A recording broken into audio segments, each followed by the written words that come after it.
দায়িত্বশীল ভাইরা যারা আছেন আপনারা ইনশাআল্লাহ আমাদের এই এলাকার ভাইদের সাথে আপনারা যোগাযোগ করে আপনারা সুন্দর একটা অ্যারেঞ্জমেন্ট করবেন এবং বিশেষ করে যদি একটা ওয়াজ মাহফিল করতে পারেন তাহলে আরো নুরুল আলা নূর আরো ভালো।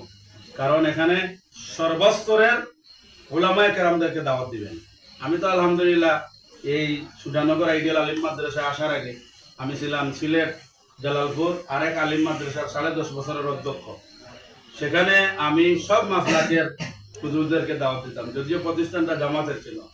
সেখানে ফুলতলি মাসলাকের লোক থাকতেন, কৌমি তো আর আসেনি, কৌমি তো আর জামাত তো কৌমিকে ছেড়ে কিছু করেই না। যেখানে যে মসজিদ বেশিরভাগই তো এই বাংলাদেশে যত মসজিদ জামাতে ইসলামের অনেক সভাপতি আছেন, এগুলাতে বেশি কৌমি ওলামায়ে কেরাম বেশি প্রাধান্য পান, সেকেন্ড পজিশনে অন্যরা। তো সুতরাং আমরা সবসময় আমাদের কাছে একটা জিনিস যে আমরা মুখালাফাতকে, ইখতিলাফকে, মতানৈক্যকে আমরা সব সময় এটাকে বড় করে দেখি না। আমরা এটা বড় করে দেখি যে দলের হোক না কেন উনি যদি একজন ভালো মানুষ হন উনি অবশ্যই মূল্যায়ন পাওয়ার যোগ্য। আর আপনি জামাতে ইসলামী করেন, আপনি খেলাফত মজলিস করেন, আপনি জমিয়ত করেন, আপনি তালামিজ করেন, কিন্তু আপনার ব্যবহার ভালো নয়, আচার আচরণ ভালো নয়, এই দল দিয়ে আপনি কি কিয়ামতের কঠিন মুসিবত পার হইতে পারবেন? পারবেন না। এই জন্য দলের সব দলেরই আদর্শগত সব দলেরই একটা সুন্দর পদ্ধতি আছে, কিন্তু অনেক সময় আমরা কি সেই পদ্ধতিগুলো মানি না, মূল্যায়ন করি না। তাহলে আমি বলছি যে সিরাতুন নবী এবং মিলাদুন নবী পারিভাষিক দ্বন্দ্ব করা যাবে না, তবে যৌক্তিক দাবি হলো সিরাতুন নবী পরিভাষাটা ব্যবহার করা, এরপরে কর্ম যদি মিল হয়ে যায় এখানে আর কোনো সমস্যা নয়। কিন্তু কর্মের ক্ষেত্রে মিলাদুন নবীর ব্যানার নিয়ে কিছু কাজ কর্ম অতিরিক্ত করা হয়, সেটা আপনারা বিভিন্ন ফেসবুকে দেখছেন। বর্তমানে এই যে ইয়াং জেনারেশন ভাইরা, আপনারা তো ইউটিউবে দেখেন না, জশ্নে জুলুসে ঈদ মিলাদুন নবী দেখছেন নি আপনারা?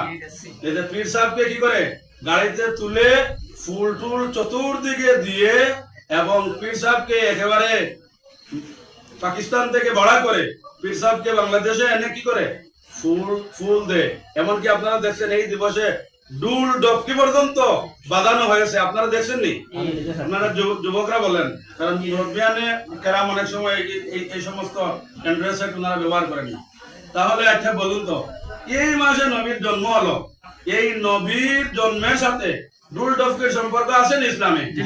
নবীর জন্মের সাথে আপনি ফুল দেয়া আছে না ইসলামে? তাহলে বোঝা গেল আপনি নবীর জন্ম এই মাসে হলো, আপনি খুব খুশি, আপনি ইসলামিক হোক আর অন ইসলামিক হোক সবকিছু আপনি করতেছেন। কিন্তু এই মাসে যে নবীজি ইন্তেকাল করলেন, যে ইন্তেকালে সবচেয়ে সাহাবায়ে কেরাম ব্যথিত হয়েছিলেন, এমনকি উমরের মতো ইসলামের দ্বিতীয় খলিফা হযরত উমর ফারুক রাদিয়াল্লাহু তাআলা আনহু তিনি বলেছেন, যেই বলবে যে আল্লাহর নবী হযরত মুহাম্মদ রাসূলুল্লাহ সাল্লাল্লাহু আলাইহি ওয়াসাল্লাম ইন্তেকাল করেছেন, তাকে আমি হত্যা করে দেব। বুঝছেন নি?